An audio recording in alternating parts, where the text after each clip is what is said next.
শুনবেন সংবাদ শিরোনাম। নানা দাবি তুলে নির্বাচন বানচাল চেষ্টার অভিযোগ মির্জা ফখরুলের। নির্বাচনের আগেই গণভোট হওয়া উচিত, লন্ডনে বললেন জামায়াতের আমির। নির্বাচন কমিশন প্রধান উপদেষ্টার সাথে তিন বাহিনী প্রধানের সাক্ষাৎ। সুষ্ঠু ও শান্তিপূর্ণ নির্বাচন আয়োজনের প্রস্তুতি নেয়ার নির্দেশনা দিলেন ডক্টর। বিএনপি বিজেপির পাল্টাপাল্টি কর্মসূচি ঘিরে ভোলায় তুলকালাম। ঐক্য বিনষ্ট করার চেষ্টার অভিযোগ বাংলাদেশ জাতীয় পার্টির। আসসালামু আলাইকুম। এতক্ষণ শুনছিলেন সংবাদ শিরোনাম, এখন শুনবেন বিস্তারিত। জনগণকে বিভ্রান্ত করে বোকা বানিয়ে যে সংস্কার তা মানে না বিএনপি। জানান, প্রস্তাবিত জুলাই সনদের মাধ্যমেই জাতিকে বিভক্ত করা হয়েছে। ৭ নভেম্বর ঘিরে জাতীয় প্রেস ক্লাবে জাতীয়তাবাদী মুক্তিযোদ্ধা দলের আলোচনা সভা। এতে অংশ নেন বিভিন্ন স্থান থেকে আসা মুক্তিযোদ্ধারা। উপস্থিত ছিলেন বিএনপি মহাসচিব সহ দলের কেন্দ্রীয় নেতৃবৃন্দ। আলোচনায় মির্জা ফখরুল ইসলাম আলমগীর বলেন, বর্তমান সংকট তৈরি করেছে অন্তর্বর্তী সরকার। নির্বাচনের আগে গণভোটের সুযোগ নেই। তিনি বলেন, পরিকল্পিতভাবে কিছু গোষ্ঠী ৭১কে ভুলিয়ে দিতে চায়, অস্বীকার করতে চায়। অত্যন্ত পরিকল্পিতভাবে কিছু কিছু শক্তি, কিছু কিছু মানুষ এখানে বিভক্তি আনতে চায়। 1971 সালকে যারা ভুলিয়ে দিতে চায়, তাদের লক্ষ্য একটাই, যে তারা 1971কে অস্বীকার করতে চায়। এবং আমরা যে বাংলাদেশে একটা স্বাধীন সার্বভৌম রাষ্ট্র হয়েছি, লড়াই করে যুদ্ধের মধ্য দিয়ে, আমাদের নেতা শেখ জিয়া রহমানের ঘোষণার মধ্য দিয়ে, সেটাকে তারা অস্বীকার করতে চায়। বিএনপি নির্বাচন বাধাগ্রস্ত করছে না। এখন পর্যন্ত নির্বাচন নিয়ে কোনো অনিশ্চয়তা তৈরি হলে তার দায় জামাতের। তারা বিভিন্নভাবে আপনার এই সরকারকে তারা বাধ্য করতে চায় যে তাদের কথাটাই শুনতে হবে। আমাদের কথা খুব পরিষ্কার, আমরা যেটা সই করেছি সেটা অবশ্যই আমাদের, আবার সেটার দায় দায়িত্ব গ্রহণ করব। কিন্তু যেটা আমরা সই করিনি সেটা দায় দায়িত্ব আমরা গ্রহণ করব না।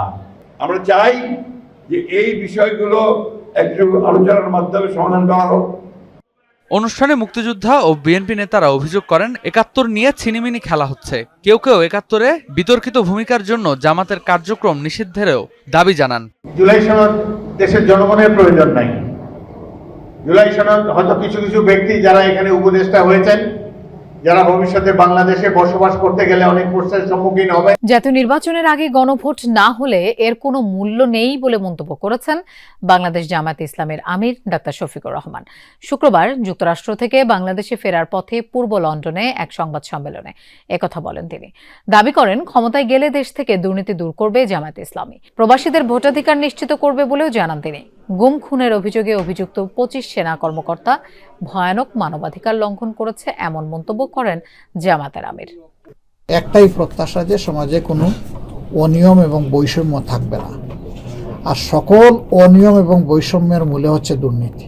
এই যে সকল ক্ষেত্রে দুর্নীতির মহাশ্রয় লাভ, এইটাকে যদি গোলা টিপে ধরা না যায়, এই সমাজ বাঁচবে না। এই সমাজ বেঁচে থাকলে একটা ক্ষণভঙ্গুর সমাজ হিসাবে বেঁচে থাকবে। এরকম সমাজ তো কোনো দেশের নাগরিক কামনা করে না। অন্তর্বর্তী সরকারের কর্মকাণ্ড অতীতেও একটি বিশেষ দলের প্রতি আনুগত্যের বহিঃপ্রকাশ ঘটিয়েছে। প্রধান উপদেষ্টার লন্ডনে গিয়ে একটি দলের চাপে নির্বাচনের রোডম্যাপ ঘোষণা এবং সাম্প্রতিক সিদ্ধান্তে পরিষদের পূর্ববর্তী সিদ্ধান্ত পরিবর্তন তারই উদাহরণ। কুমিল্লায় কথা বলেছেন জামায়াতের নায়েবে আমির ডাক্তার সৈয়দ আব্দুল্লাহ মোহাম্মদ তাহের। এই সরকারের বিভিন্ন কর্মকাণ্ড অতীতেও একটি বিশেষ দলের প্রতি আনুগত্যের বহিঃপ্রকাশ ঘটেছিল। প্রধান উপদেষ্টার লন্ডন গিয়ে একটি অসময় এবং অবৈধ চুক্তি, একটি দলের চাপে নির্বাচনের রোডম্যাপ ঘোষণা, পুনর্বিবেচনার নামে দলের প্রতি যে আনুগত্য প্রকাশ করেছে সরকার, নিঃসন্দেহে এই সরকারের নিরপেক্ষতা ক্ষুণ্ণ হয়েছে। নির্বাচন কমিশন ভাগাভাগি হয়ে গেছে বলে মন্তব্য করেছেন এনসিপির দক্ষিণ অঞ্চলের মুখ্য সংগঠক হাসনাত আব্দুল্লাহ। দুপুরে বরগুনা জেলায় দলীয় কার্যক্রম গতিশীল করার লক্ষ্যে আয়োজিত সমন্বয় সভা শেষে সাংবাদিকদের কথা বলেন তিনি। হাসনাত আরও বলেন, নির্বাচন কমিশনের মার্কা সংযুক্তি না করার বিষয়টি মধ্যযুগীয়ভাবে নিয়ন্ত্রণ করা হচ্ছে। এ সময় আসন্ন সংসদ নির্বাচন স্বচ্ছ ও নিরপেক্ষ হওয়ায় শঙ্কা প্রকাশ করে তিনি বলেন, নির্বাচন কমিশন তার অবস্থান পরিবর্তন করেছে। প্রয়োজনীয় প্রস্তুতি গ্রহণের জন্য তিন বাহিনীর প্রধান নির্দেশ দিয়েছেন প্রধান উপদেষ্টা ডক্টর মোহাম্মদ ইউনূস। সন্ধ্যা ৭টায় রাষ্ট্রীয় অতিথি ভবন যমুনায় যান সেনাবাহিনী প্রধান জেনারেল ওয়াকারুজ্জামান। নৌবাহিনী প্রধান অ্যাডমিরাল মোহাম্মদ নাজমুল হাসান ও বিমান বাহিনী প্রধান air chief marshal Hasan Mahmud Khan. এ সময় ডক্টর ইউনূস বলেন, গত 15 মাসে সেনাবাহিনী সহ সব বাহিনীর সদস্যরা দেশের আইন শৃঙ্খলা রক্ষায় অত্যন্ত কঠোর পরিশ্রম করেছেন। আসন্ন নির্বাচন যেন নিশ্চিদ্র নিরাপত্তার চাদরে ঢাকা থাকে, সেজন্য 3 বাহিনীকে প্রয়োজনীয় নির্দেশনা দেন তিনি। 3 বাহিনী প্রধানও তাদের প্রস্তুতির সম্পর্কে প্রধান উপদেষ্টাকে অবহিত করেন। পাশাপাশি আগামী 21 নভেম্বর সশস্ত্র বাহিনী দিবসের আয়োজনে প্রধান উপদেষ্টাকে আমন্ত্রণ জানান তারা। ভোলায় বিএনপি ও বিজেপির পাল্টাপাল্টি কর্মসূচি ঘিরে ধাওয়া পাল্টা ধাওয়া হয়েছে। এতে পুলিশ সহ অন্তত 50 জন আহত হয়েছেন। এই ঘটনায় আতঙ্ক ছড়িয়ে পড়ে চারপাশের এলাকায়। ঘটনার পর দুই পক্ষই এজন্য একে অপরকে দায়ী করে। পাল্টাপাল্টি কর্মসূচিকে ঘিরে লাঠিসোঁটা হাতে দুপক্ষের ধাওয়া পাল্টা ধাওয়া। শান্ত পরিবেশ মুহূর্তেই পাল্টে যায় উত্তেজনায়, আতঙ্ক ছড়ায় চারিদিক। প্রত্যক্ষদর্শীরা জানায়, ভোলা জেলা বিএনপি ও বিজেপির কার্যালয়ের সামনে চলছিল নিজ নিজ দলের কর্মসূচি। পরে বিজেপি ও তাদের সহযোগী নেতাকর্মীরা স্থানীয় নতুন বাজারে দলীয় কার্যালয়ের সামনে থেকে মিছিল বের করে। বিভিন্ন সড়ক ঘুরে একই স্থানে গিয়ে শেষ হয় মিছিলটি। পরে অনুষ্ঠিত হয় সমাবেশ। অন্যদিকে শহরের মহাজনপট্টিতে জেলা কার্যালয়ের সামনে সমাবেশ করে বিএনপির নেতাকর্মীরা। মিছিল নিয়ে নতুন বাজারের পৌর ভবনের সামনে পৌঁছালে উভয় পক্ষের মধ্যে প্রথমে ইটপাটকেল নিক্ষেপ এবং পরবর্তীতে ধাওয়া পাল্টা ধাওয়া হয়। আহত হয় দুই পক্ষের অর্ধশতাধিক নেতাকর্মী। খবর পেয়ে ঘটনাস্থলে গিয়ে পরিস্থিতি নিয়ন্ত্রণে নেয় পুলিশ। আহতদের উদ্ধার করে পাঠানো হয় হাসপাতালে।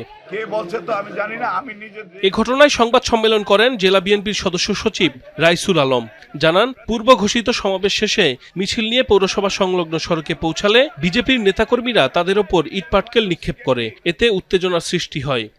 মুখোমুখির এক পর্যায়ে আমাদের নেতৃবৃন্দ বলেছে, তোমরা একটু দাঁড়াও, আমরা ব্যাক করি, তারপর তোমরা যে কে বা কারা ডিল সরে, এই ডিলকে কেন্দ্র করে এই গন্ডগোলটা উৎপত্তি সৃষ্টি হয়।